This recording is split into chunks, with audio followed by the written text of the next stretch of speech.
August 2022. Get ready. Start. மாண்புமிகு சட்டமன்ற பேரவை உறுப்பினர்களே வணக்கம். இம்மாமன்றத்தின் 16வது சட்டமன்ற கூட்டத்தில் என் முதல் உரையை நிகழ்த்துவதை பெரும் பேறாக கருதுகிறேன். இம்மாமன்றம் நீண்ட நெடிய பாரம்பரியமும் வரலாறும் கொண்டுள்ளது. நீங்கள் அனைவரும் இந்த பெருமை மிகு மன்றத்தின் வழித்தோன்றல்கள். உங்கள் அனைவருக்கும் தமிழ்நாட்டு மக்களுக்கும் என் இனிய ஆங்கில புத்தாண்டு நல் வாழ்த்துக்களையும் பொங்கல் திருநாள் வாழ்த்துக்களையும் தெரிவித்துக் கொள்கிறேன். இப்புத்தாண்டில் தமிழ்நாட்டு மக்கள் வாழ்வில் வளமும் நலமும் பெற்று மகிழ்வுடன் வாழ உளமாற வாழ்த்துகிறேன்.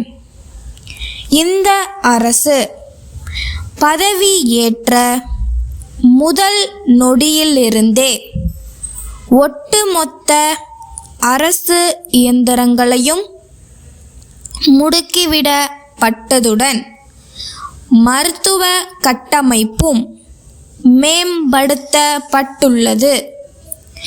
மாநிலத்தின் பொருளாதாரமும் மக்கள் வாழ்வாதாரமும் பெரும் அளவில் பாதிக்கப்படாமல் கொரோனா பெருந்தொற்றை இந்த அரசு வெற்றிகரமாக கட்டுப்படுத்திய முறை நமது நாட்டிற்கே முன்னோடியாக அமைந்தது.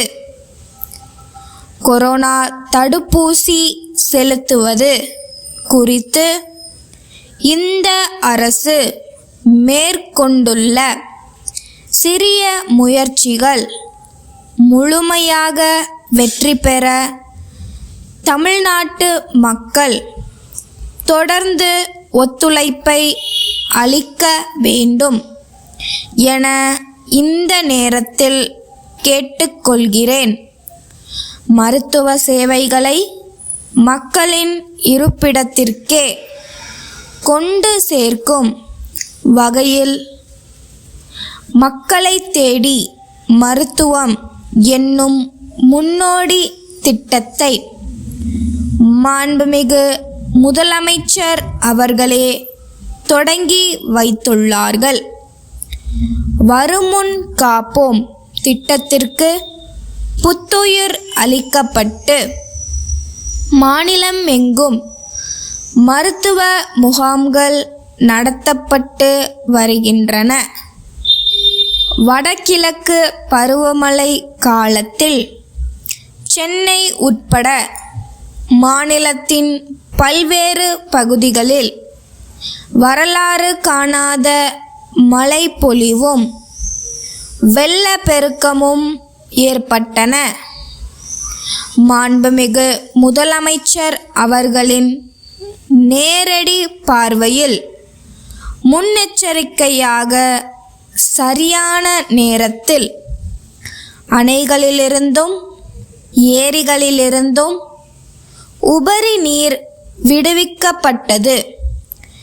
மாண்புமிகு முதலமைச்சர் அவர்களே பாதிக்கப்பட்ட மாவட்டங்களுக்கு நேரில் சென்று பார்வையிட்டு பாதிக்கப்பட்ட மக்களுக்கு உடனடி நிவாரணம் அளிக்கப்படுவதை உறுதி செய்து பேரிடர் நிவாரண பணிகளை முன்னின்று நடத்தியது பாராட்டுக்குரியது.